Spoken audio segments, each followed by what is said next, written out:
Welcome to Guide Guru. We hope this video helps. You start by removing the emergency metal key. Slide the small release latch and pull the blade straight out to expose the fob seam. Once done, position a thin flat tool, a plastic pry tool preferred, at the factory notch beside the seam and apply gentle, steady pressure. You want to lift the top half evenly. Make small incremental movements around the perimeter rather than forcing one point. This prevents cracking the plastic and exposes the battery compartment cleanly for the next steps. Once the case begins to open, continue working around the fob with controlled pressure.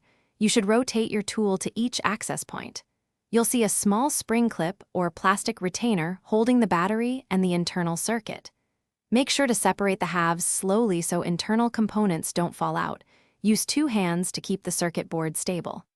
Before touching the battery, take a quick photo of its orientation and any retaining parts, so you can reinstall everything exactly as it was. You now install the replacement coin cell in the same orientation you photographed, pressing it firmly into the retainer so contacts sit flush. Once the battery is seated, align the case halves and press around the perimeter until you hear or feel the snaps. Make sure the release latch for the emergency key aligns and slides back in. If the fob doesn't work, check the contact springs for dirt or compression loss. Clean gently with a 90% isopropyl swab and retry, then